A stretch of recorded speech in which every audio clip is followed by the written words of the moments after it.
Salut tout le monde! Aujourd'hui, je vous présente 5 axes maquillage essentiels. Des trucs pour utiliser votre maquillage d'une nouvelle façon, pour sauver des sous, trouver la bonne couleur, bref, des trucs à savoir absolument. Premier hack, les sourcils. Un gel à sourcils maison en 2 secondes qui vous coûtera pas un sou. Personnellement, j'ai les sourcils qui frisent. Je mets du gel à sourcils avant de sortir de chez nous et ça se peut que 2 heures plus tard, ce soit comme ça, que ça a l'air de des laines d'acier au-dessus de mes yeux et qu'il faut absolument que je les replace. J'ai pas mon gel à sourcils, qu'est-ce que je fais? J'utilise un baume à lèvres qu'on a à peu près tout dans notre sac à main avec une petite brosse à sourcils. Vous prenez un petit peu de baume à lèvres, vous les mettez sur votre main et vous allez simplement utiliser votre baume à lèvres comme un gel à cheveux et venir l'appliquer dans vos sourcils pour relever ces petits poils et ainsi vous faire un gel à sourcils qui vous a coûté absolument 0$.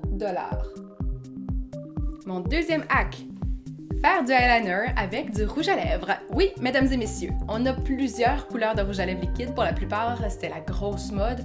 Et bon, les eyeliners de couleur, c'est à mode aussi. On veut pouvoir rentabiliser le tout. C'est pas tous les jours, par exemple, qu'on veut avoir un eyeliner marron, mais on a un rouge à lèvres marron qu'on peut transformer. Le truc, c'est de tester ça sur votre peau avant. C'est fait pour vos lèvres, ça peut être bon pour vos yeux. C'est peut-être pas le best si vous avez facilement des rougeurs, les yeux qui chauffent ou la peau sensible, mais je l'ai testé et pour moi, ça fonctionne à merveille. Je vais simplement prendre un pinceau à eyeliner et je vais venir l'appliquer exactement comme si j'avais un eyeliner en gel. J'en mets sur mon pinceau et je viens tracer ma ligne de eyeliner.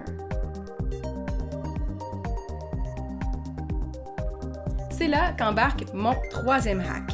Ça arrive à peu près à chaque fois qu'on se met du eyeliner liquide ou en gel qu'on fasse une gaffe. Pour régler le problème sans faire de gâchis, vous prenez votre crème pour le visage. Par exemple, moi j'ai celle de Vichy.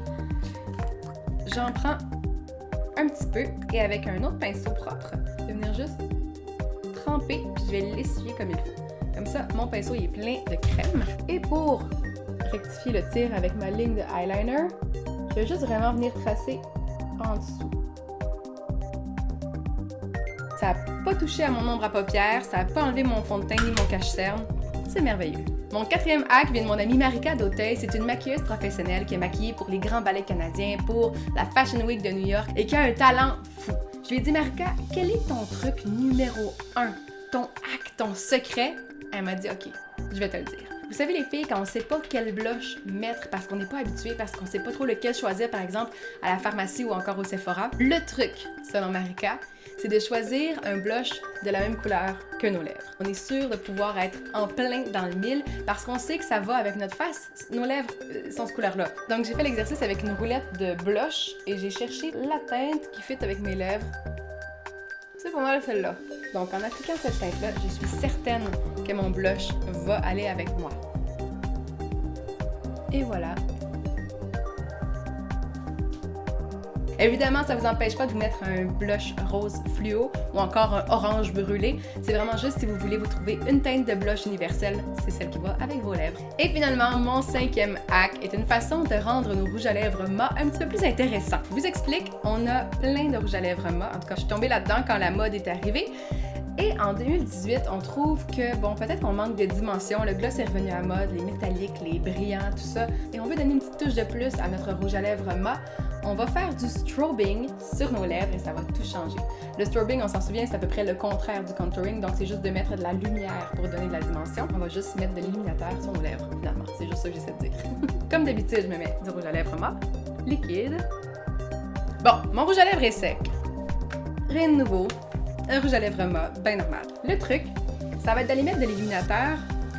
Je vais vous le tracer, puis après ça, je vais faire. Donc, on va tracer un genre de M en haut sur notre Cupid Bow. J'ai aucune idée c'est quoi le nom en français. Puis, on va aller en mettre dans le milieu, dans le centre, avant de faire ça. J'utilise un illuminateur en crème, mais ça peut très bien être un illuminateur en poudre, en fait, parce que ça va coller dans votre rouge à lèvres.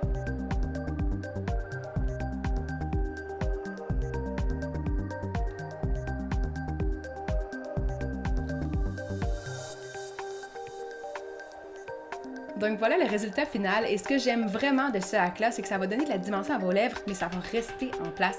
Le rouge à lèvres mat, on l'aime parce qu'il reste toute la journée sur nos lèvres, contrairement à l'effet d'un gloss qui peut être super beau, multidimensionnel, mais qui va partir beaucoup plus facilement puis qui peut venir jouer avec la texture de votre rouge à lèvres. L'illuminateur, lui, va juste se mettre par-dessus, coller dessus, sécher là.